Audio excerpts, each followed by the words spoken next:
occuper les postes décisionnels pour faire entendre leur voix, franchir les barrières socioculturelles, occuper toutes les sphères de la vie économique, sociale, politique et médiatique constitue un défi majeur que veulent relever ces infatigables femmes éprises de changement. Plus que jamais, elles sont décidées à passer à la vitesse supérieure.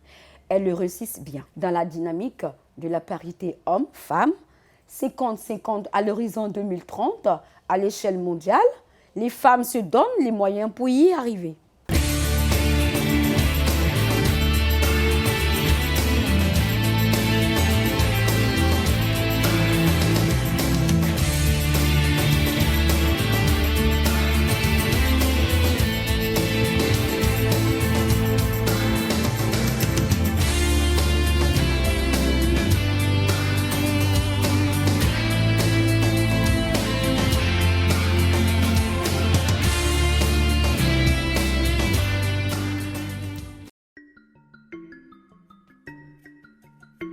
La représentativité des femmes au poste de décision constitue une problématique majeure sur le continent africain.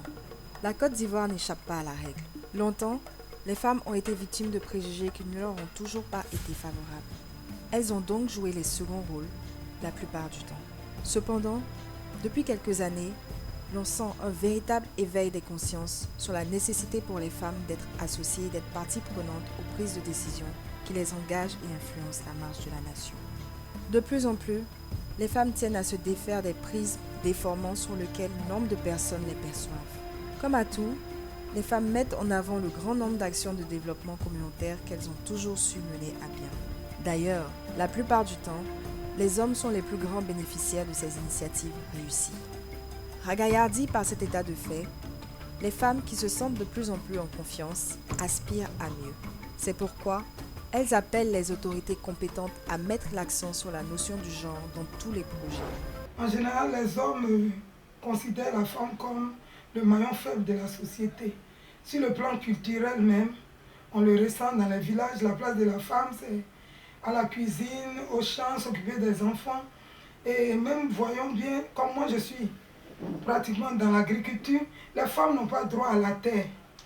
Les femmes n'héritent pas. Les femmes n'ont pas de terre, à part celles qui ont véritablement les moyens de s'acheter des parcelles de terre qui peuvent dire qu'elles sont propriétaires terriennes. Il n'y a pas de femmes véritablement propriétaires terriennes. La culture vraiment motive les hommes à ne pas faire la part belle aux femmes. Aujourd'hui, la femme ivoirienne, vu son dévouement et surtout l'engagement que la femme ivoirienne a aujourd'hui vis-à-vis de l'entrepreneuriat, elle a son mot à dire quant au développement économique de la Côte d'Ivoire. Seulement que nous sommes très vite vus rattrapés par les contraintes d'accès au financement, par exemple. Là où nous sommes, on nous demande par exemple des garanties qui ne sont pas toujours accessibles à la femme. Telle que la garantie immobilier, par exemple, quand on sait qu'en Afrique, en Côte d'Ivoire, la femme n'a pas toujours à elle seule la maison. Surtout soit la maison est au nom du mari, soit même la maison, même qu'elle est familiale, est au nom du père ou bien du frère. Donc tout de suite, la femme ne peut pas toujours avoir une garantie immobilière. Mais souvent, on est confronté à cette égalité qui freine véritablement les efforts de la femme qu'elle veut apporter, par exemple, au développement de la Côte d'Ivoire. Depuis 1960, on sentait que les femmes n'avaient pas de prise de décision avec les hommes. Aujourd'hui, quand nous voyons qu'on est en train de faire la propagande des femmes, en tout cas l'autonomisation des femmes, la prise de décision des femmes dans les grandes instances, vraiment ça me fait plaisir. Je crois à la parité homme-femme parce qu'il y a des femmes qui font beaucoup d'efforts. Aujourd'hui, on a des femmes qui sont mécaniciennes. Les femmes sont dans tous les corps de métier. Donc c'est normal qu'on ait quand même la parité. On dit aux hommes de faire la part des choses, de nous aider aussi à nous développer. C'est vrai, on ne peut pas nous donner un cadeau, nous on doit se battre. C'est pour ça qu'on se bat. Partout, vous avez des femmes aujourd'hui qui sont en train de se battre pour arriver à quelque chose, pour montrer ce qu'elles savent faire, pour que les hommes aussi ils aient confiance en nous. Les femmes estiment que leur présence au cœur des instances de prise de décision est un gage de préservation d'un bon climat et d'une cohésion sociale, puisqu'elles ne seront plus à l'index et sauront mieux tenir compte de leurs priorités.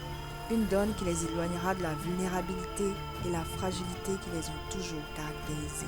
La femme se positionne donc comme un véritable agent de promotion de la paix et du développement. Partout où la femme est, elle peut contribuer au développement. Il n'y a pas de développement sans paix et il n'y a pas de paix sans développement, malheureusement. Donc, aussi longtemps qu'un pays est en crise ou sort d'une crise, il y a la population qui souffre encore, il y a la pauvreté qui est là. Donc là, ça devient difficile de parler de développement.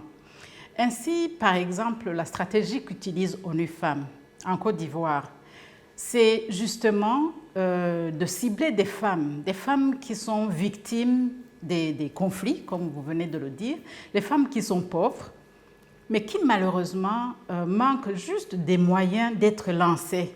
Parce qu'elles ont les bras, elles ont la tête, elles sont intelligentes, elles sont dynamiques, mais il leur manque un peu de moyens juste pour les lancer et contribuer au développement.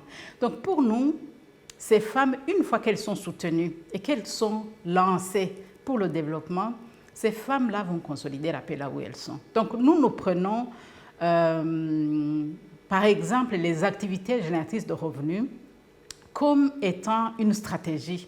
Pour nous, une stratégie qui permet à ces femmes de consolider la cohésion sociale. Pourquoi? Parce que ces femmes-là, les femmes que nous soutenons, ne sont pas individuelles.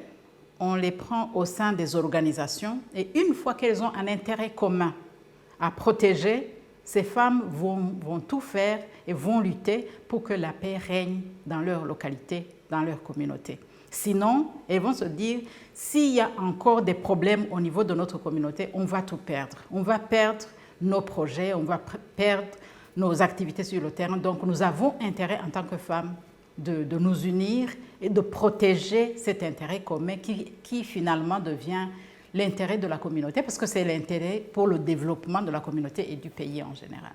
On ne saurait aller à un développement avec juste une catégorie de la population. L'exclusion est la source de tous nos maux aujourd'hui. Mais ne parlons pas seulement d'exclusion en parlant d'un groupe ethnique qui s'est senti exclu à un moment donné, non. Nous parlons ici de catégories sociales. Et dans ce sens, le fait d'impliquer les femmes dans le développement pourrait nous éviter les conflits que nous avons connus. Deuxièmement, lorsqu'il y a conflit, les premières victimes, c'est qui? Ce sont les femmes, leurs enfants, leurs familles. Et donc les femmes sont encore au premier rang des victimes, alors que ce n'est pas forcément elles qui créent les conflits. Nous disons qu'elles doivent être associées au processus de paix. Et être associées au processus de paix commence à prendre leur place dans les instances décisionnelles, en apportant leurs mots, en apportant leurs contributions, en apportant leurs suggestions, leurs propositions. Si on les exclut, on ira toujours à des mécanismes de paix qui ne sont pas efficaces, parce que tout le monde n'a pas été compris et les principales victimes n'ont pas donné leur avis et n'ont pas participé pour donner leur message à ceux qui généralement viennent comme leurs bourreaux. Femmes dans le développement suppose également que ce que les femmes apportent comme contribution au développement soit pris en compte, soit mieux encadré et qu'elles aient les appuis nécessaires pour être autonomes et participer pleinement à ce développement-là. Parce que quoi qu'on dise, je ne connais pas un pays sur cette planète qui s'est développé sans prendre en compte la situation des femmes. Tous les pays qui laissent les femmes en arrière, ce sont des pays qui jusqu'à présent sont sous-développés. Ce que la femme peut apporter dans le développement par rapport à un homme, la femme, elle est honnête, elle est mère, elle est sensible, elle est plus proche de la population, elle a une force en elle. Nous avons aujourd'hui les mêmes capacités que l'homme. En plus de ces forces, les femmes qui ont beaucoup appris des hommes sont davantage bardées de valeurs et compétences pour être au cœur des postes de prise de décision. Les femmes veulent occuper des postes décisionnels parce qu'elles pensent que le moment est favorable pour qu'elles puissent s'approprier effectivement des décisions. Aujourd'hui, il faut comprendre que les décisions ne peuvent pas être prises sans elles. Nous avons eu l'avantage de côtoyer des hommes politiques, des hommes qui incarnent en eux des valeurs. Et c'est à nous, femmes, de pouvoir capitaliser tout ce que nous avons appris auprès de ces hommes pour pouvoir les mettre en pratique, pour pouvoir défendre les droits des populations, les droits des femmes et les droits des enfants. Pour leur permettre de se mettre en confiance en vue de laisser éclater tout leur grand potentiel, les femmes ont besoin de coaching et d'assistance. C'est à ce titre que Lead Africaine leur apporte toute son expertise pour relever les défis de l'heure. L'assistance de Lead Africaine offre bien de rudiments aux femmes pour avancer, totalement décomplexées. Et surtout, en ne retombant pas dans les erreurs qui inhibent jusque-là la marche ascendante de la femme, à savoir les querelles byzantines, la peur de s'assumer et le manque d'action en synergie et en réseautage. Lead Africaine a donc rêvé de voir les femmes d'Afrique de l'Ouest francophone en état de leadership pour une véritable égalité de genre. Et donc nous nous sommes donnés pour mission d'agir et de faire agir pour que les femmes disposent des ressources de tous ordres pour atteindre cette capacité de leadership, pour exercer leur leadership, afin qu'elles puissent effectivement participer pleinement au développement sous tous ces angles. La femme doit pouvoir exercer son leadership et cela doit se vérifier sous tous les angles. L'angle politique, l'angle économique et également l'angle médiatique, parce qu'il faut donner de la visibilité aux femmes. Il ne faut pas toujours voir les femmes sous un aspect de personnes démunies, vulnérables, de victimes, mais qu'on puisse plus les voir en train de participer effectivement au développement, qu'elles s'assument et qu'elles exercent leur leadership, et cela passe par plusieurs outils. Nous amenons les femmes d'abord à assumer leurs fonctions en tant qu'élues, par exemple.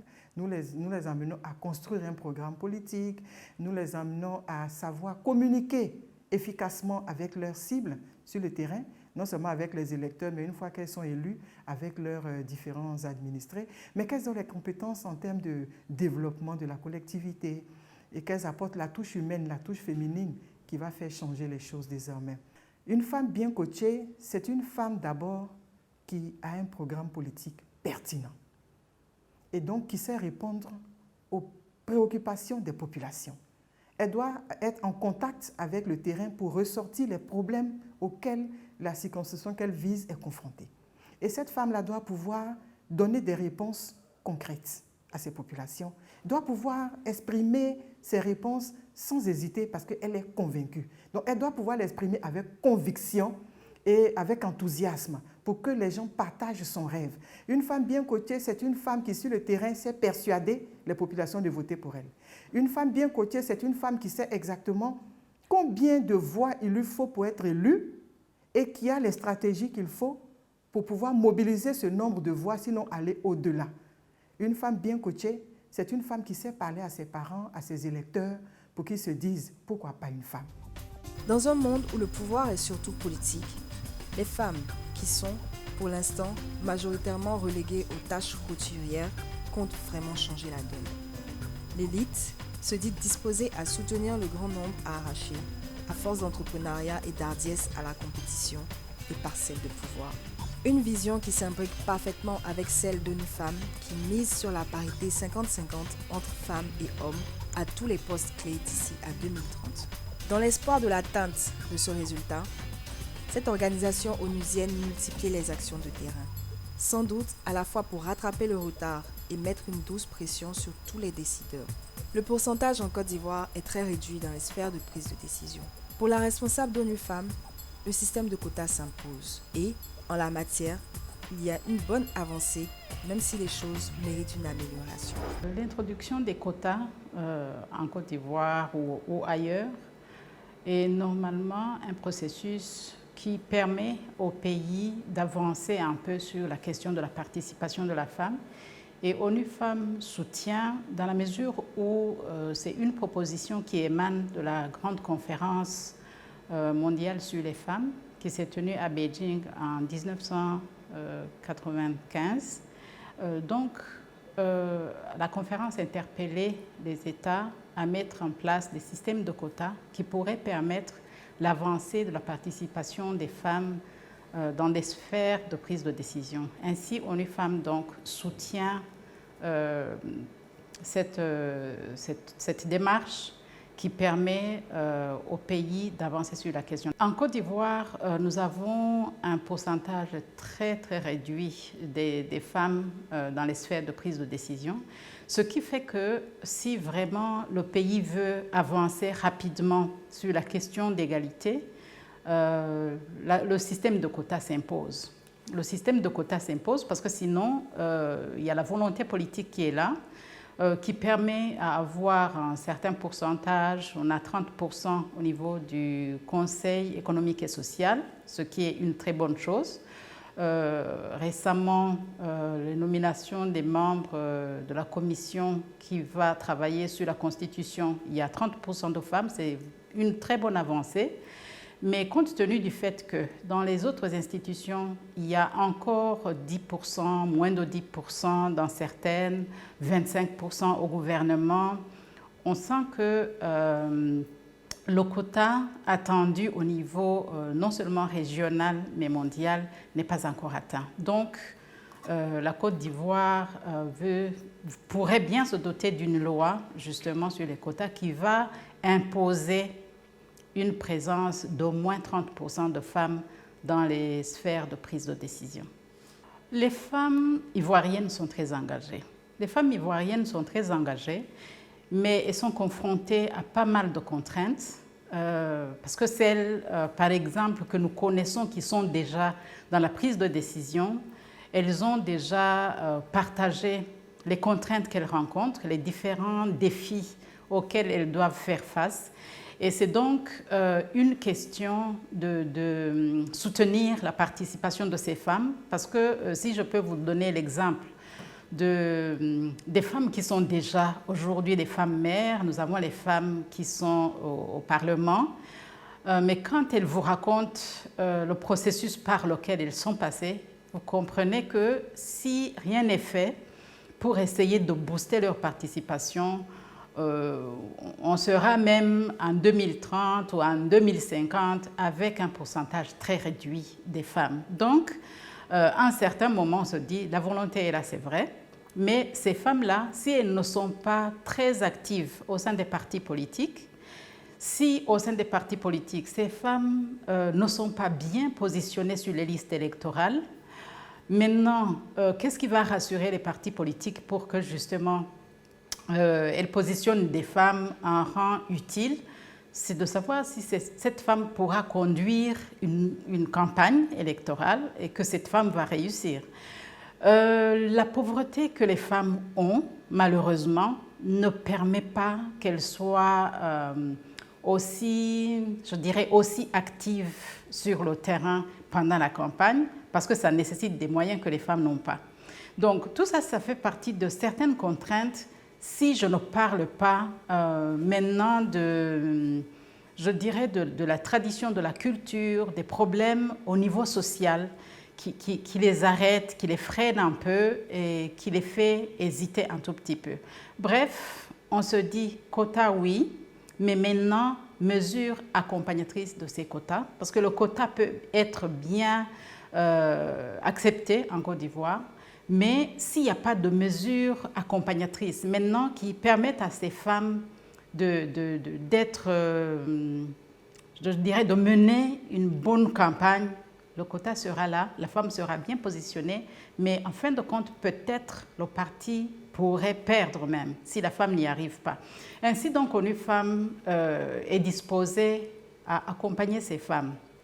Une fois que les femmes sont engagées, une fois que les femmes sont bien positionnées, on est prêt à soutenir ces femmes pour les outiller, pour leur permettre de mener une bonne campagne qui va les laisser aboutir à la prise de décision, comme c'est à ça que tout le monde aspire. Notre rêve à nous, au niveau de l'île africaine, c'est la parité. Nous, notre rêve, c'est le 50-50. Mais pour des questions pratiques, pour des questions de procédure, pour des questions multiples, Madame la ministre nous a réunis toutes et a recommandé que nous allions pas à pas. Et donc, pas à pas suppose, dans un premier temps, négocier 30%. Nous en sommes encore là, mais nous espérons que très rapidement, avant même qu'on atteigne 2030, parce que pour nous, c'est trop loin, avant qu'on atteigne 2030, on est en train de parler de l'émergence de la Côte d'Ivoire pour 2020. On ne peut pas aller à l'émergence avec une partie de la population qui ne participe pas au processus décisionnel. Alors pour nous, avant 2030, nous devrions arriver à la parité. Elle présente cependant ses attentes et invite les femmes à s'inscrire dans le dynamique processus d'équilibre entre hommes et femmes. Dans tous les cas, le chemin pour leur plus grande représentativité est irréversiblement emprunté par les femmes. Il faut fluidifier les choses en priorisant dans toutes les politiques la place de la femme.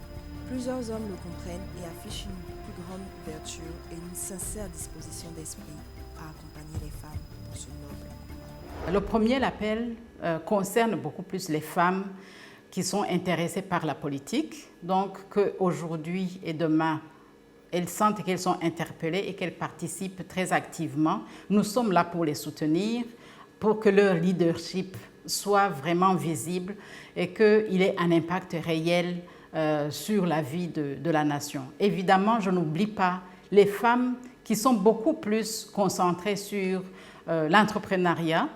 Ce sont ces femmes-là qui soutiennent le développement du pays avec les hommes. Ces femmes-là sont aussi concernées. Donc, qu'elles sentent ici un appel que je leur lance pour qu'elles redoublent d'efforts, elles sentent qu'elles ont un peu plus d'énergie pour pouvoir booster le développement en Côte d'Ivoire et surtout en essayant de soutenir leurs sœurs qui sont encore hésitantes sur ce plan, en leur partageant leurs histoires positives, mais aussi les contraintes et les problèmes auxquels elles ont été confrontées. Ça va permettre aux autres femmes de se dire « pourquoi pas moi ?» Aujourd'hui, nos attentes, c'est qu'au soir des élections, qu'elles soient législatives, municipales ou régionales, que nous ayons au moins 30%, sinon 50% de femmes élues au poste décisionnel. Je ne parle pas seulement des femmes qui sont sur des listes en tant que conseillères municipales, mais je parle de ces femmes têtes de liste qui s'assument et qui prennent des collectivités, qui sont parlementaires, qui sont présidentes de conseils régionaux. Nos attentes, donc en amont, c'est qu'il y ait beaucoup de femmes inscrites sur les listes électorales et que les tendances actuelles évoluent pour que beaucoup de femmes soient inscrites et que ces femmes se disent, si des femmes sont élues, c'est une très bonne chose. Ce n'est pas seulement des femmes qui vont élire des femmes, il y a également des hommes, mais qu'il y ait un peu plus de monde inscrit sur ces listes électorales pour que nous soyons sûrs que dans ce lot de personnes inscrites sur les listes électorales, les femmes vont avoir au moins les 30%, sinon les 50%, c'est le rêve de l'île africaine.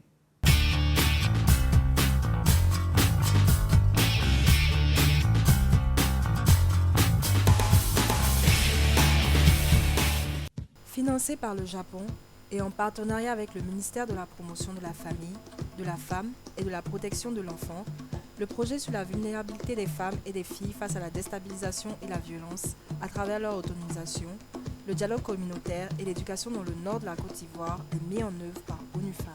Son lancement a eu lieu récemment à Korogo en présence de nombreux leaders d'organisations féminines puis de divers responsables administratifs, politiques et religieux. Ce projet, qui s'étire sur de longues semaines, va se dérouler dans les districts du Denguélé et des Savanes. Il cible 25 000 personnes, essentiellement des femmes. Au terme de la mise en œuvre de ce projet, l'objectif est de parvenir à une femme forte et autonome, qui est davantage outillée aux notions de violence, terrorisme et de cohésion sociale. Marie Goretti, représentante résidente d'ONU Femmes en Côte d'Ivoire, a mis l'accent sur la nécessité d'éclairer les femmes et les responsabiliser davantage par une réelle autonomisation. Toute chose qui les éloignera de la vulnérabilité et les confortera à contribuer à l'enracinement d'une bien meilleure société. La responsable d'ONU Femmes s'est dite très optimiste pour le devenir de la femme en Côte d'Ivoire, car elle est de plus en plus visible à tous les postes vitaux. La directrice de cabinet du ministère de la Promotion de la Femme a réitéré la détermination du gouvernement à adresser, de façon concertée et intégrée, les problématiques liées à l'autonomisation des femmes. Elle salue donc l'implication des femmes parlementaires et leaders d'opinion pour la mise en œuvre du présent projet. Notons que le choix du nord de la Côte d'Ivoire pour la conduite de ce projet n'est pas fortuit. En plus de connaître un fort retard par rapport au sud en termes d'autonomisation et d'alphabétisation de la femme, la partie septentrionale du pays a été fortement affectée par la décennie de crise militaro-politique.